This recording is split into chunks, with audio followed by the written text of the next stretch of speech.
दिल्ली की कड़ाके की ठंड के बीच संसद का शीतकालीन सत्र आज जबरदस्त गर्माहट के साथ शुरू हुआ। लोकसभा और राज्यसभा दोनों सदनों में सरकार और विपक्ष के बीच तीखी तकरार देखने को मिली। हंगामे और शोरगुल की ऐसी स्थिति रही कि ना तो किसी की बात सुनी जा सकी और ना ही समझी जा सकी। नमस्कार, मैं खुशी चौधरी और आप देख रहे हैं एबीपी लाइव।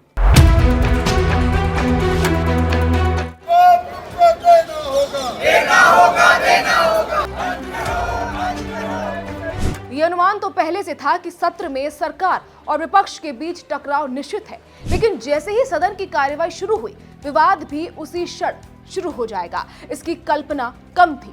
लोकसभा की कार्यवाही शुरू होते ही विपक्षी सांसद हंगामे पर उतर आए। कई सांसद तो वेल तक जा चुके। हंगामे के बावजूद लोकसभा के स्पीकर ने प्रश्नकाल चलने दिया। इस दौरान विपक्ष लगातार नारेबाजी करता रहा। करीब 20 मिनट तक वोट चोर, गद्दी छोड़ जैसे नारे सदन में गूंजते रहे। शोर शराबा बढ़ने पर स्पीकर ने लोकसभा की कार्यवाही दोपहर 12 बजे तक स्थगित कर दी। राज्यसभा का माहौल भी इससे अलग नहीं था। विपक्ष का प्रदर्शन और नारेबाजी यहां भी चरम पर थी। कांग्रेस अध्यक्ष मल्लिकार्जुन खड़गे ने कहा कि लोकतंत्र की रक्षा के लिए विरोध प्रदर्शन जरूरी है। विपक्ष की जिद थी कि सदन की सारी कार्यवाही रोककर एसआईआर के मुद्दे पर तुरंत बहस कराई जाए। संसदीय कार्य मंत्री किरेन रिजिजू ने राज्यसभा में कहा कि सरकार एसआईआर और चुनावी सुधारों पर चर्चा को तैयार है और विपक्ष से अपील की कि इस पर किसी तरह की समय सीमा न थोपी जाए, लेकिन विपक्ष तुरंत चर्चा की मांग पर अड़ा रहा। स्थिति बिगड़ने पर राज्यसभा की कार्यवाही भी 12 बजे तक स्थगित कर दी गई। सरकार चर्चा के लिए हर समय तैयार। जब 12 बजे दोनों सदनों की कार्यवाही फिर शुरू हुई तो माहौल पहले से भी ज्यादा गर्म नजर आया। विपक्ष दोहरी ताकत से अपनी मांगों को उठाता रहा।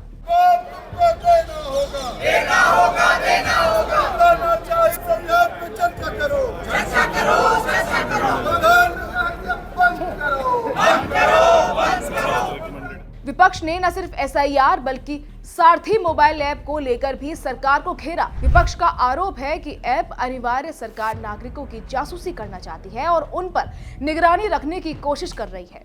हंगामा थमता न देखकर लोकसभा और राज्यसभा दोनों की कार्यवाही फिर से 2 बजे तक स्थगित कर दी गई। इसके बाद सदन से बाहर निकलते ही विपक्षी सांसदों ने सरकार पर जमकर निशाना साधा। बहुत बड़े मुद्दे हैं देश में, राजधानी से लेके प्रदूषण से लेके एसआईआर, तमाम मुद्दे हैं, उन पे चर्चा होनी चाहिए। पेगासस को लाए हैं, अभी तक उसको काबू में नहीं रखे हैं। हर सरकार से फोन आते हैं, सांसद बोलते हैं, मैं असेंबली वाले बोलते हैं कि हमारा फोन पे वो छापा मार रहे हैं और सुन रहे हैं। तो अगर ये कदम जब उठाया, आप देखते रहिए, पिछले 11 साल में भारतवासी का अधिकार छीना जा रहा है। अगर लोग इतने मासूम बन के बैठेंगे तो उनकी जान की भी खतरा हो सकती है। असल वायलेशन ऑफ नेशनल सिक्योरिटी यही है। संसद के अंदर ही नहीं बल्कि परिसर में भी विपक्षी सांसद कटआउट लहराते और नारेबाजी करते नजर आए। विपक्ष की एक ही मांग है, एसआईआर पर तुरंत बहस कराई जाए। वहीं सरकार चर्चा के लिए राजी तो है, लेकिन ये कब होगी इस पर उसने अभी तक स्पष्टता नहीं दी है।